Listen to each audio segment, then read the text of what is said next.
एक बार की बात है, एक जवान बौद्ध भिक्षु अपने मन में उठने वाले नकारात्मक विचारों से बहुत परेशान था। न चाहते हुए भी उसके मन में तरह तरह के गलत विचार आते रहते हैं। उसका स्वभाव भी काफी चिड़चिड़ा हो गया था।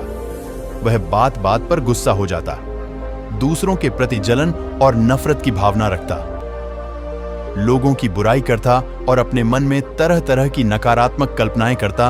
वह अपनी इन सब बुरी आदतों से बहुत परेशान हो चुका था।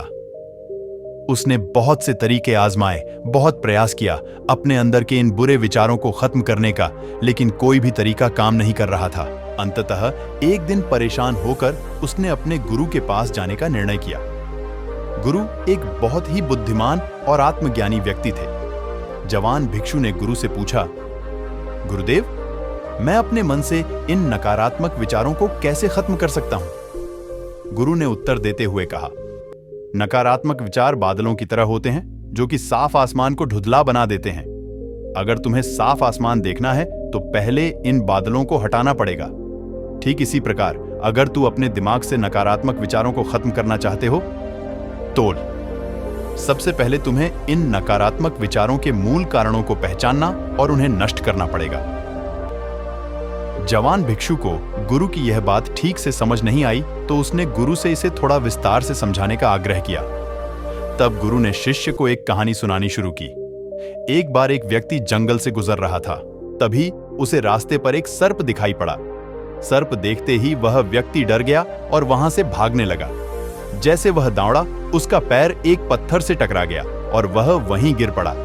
उसने खुद को बुरी तरह घायल कर लिया था। जब वह उठा और पीछे मुड़कर देखा तो पाया कि वह कोई सर्प नहीं, बल्कि सर्प के आकार की एक लकड़ी थी जो कि रास्ते पर पड़ी हुई थी। यह देखकर उस व्यक्ति को महसूस हुआ कि उसे नुकसान पहुंचाने का कारण सर्प नहीं, बल्कि उसके खुद के अंदर बैठा डर और नकारात्मक विचार है जिसने उसे घायल कर दिया। कहानी खत्म करते हुए गुरु ने उस जवान भिक्षु से कहा, मन के नकारात्मक विचार इस कहानी के सब की भांति है, जो तुम्हारी परेशानी का मूल कारण नहीं है, बल्कि तुम्हारी समस्या का मूल कारण तुम्हारे अंदर बैठा डर। 3 भावनाएं और अतीत के बुरे अनुभव हैं, जो कि नकारात्मक विचार, गुस्सा और उद्देश्य के रूप में बाहर आते हैं। इसीलिए अगर तुम्हें अपने मन से नकारात्मक विचारों को खत्म करना है, तो इसके मूल कारण को पहचान कर उसे नष्ट करना होगा। अब हम इस कहानी को अपने जीवन में कैसे लागू कर सकते हैं, इसके लिए कुछ प्रैक्टिकल टिप्स है। पहला, माइंडफुलनेस यानी जागरूकता का अभ्यास करो। अपने विचारों और भावनाओं के प्रति जागरूक हो। देखो कि आपके भीतर क्या चल रहा है। आप अपने आसपास की घटनाओं पर क्या प्रतिक्रिया देते हैं। साथ ही मन में उठने वाले हर नकारात्मक विचार के कारण का पता लगाने का प्रयास करो। दूसरा, अपने अतीत की बुरी यादों, बुरी घटनाओं और बुरे अनुभवों को स्वीकार करो और खुद को व दूसरों को माफ कर दो।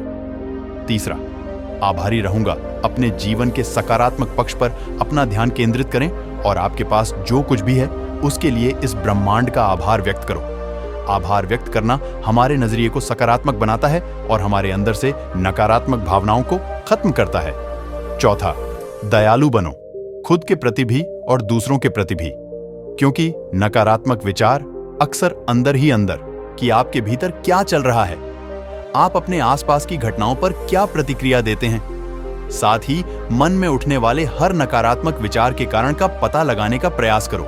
दूसरा, अपने अतीत की बुरी यादों, बुरी घटनाओं और बुरे अनुभवों को स्वीकार करो और खुद को व दूसरों को माफ कर दो। तीसरा, आभारी रहूंगा अपने जीवन के सकारात्मक पक्ष पर अपना ध्यान केंद्रित करें और आपके पास जो कुछ भी है उसके लिए इस ब्रह्मांड का आभार व्यक्त करो।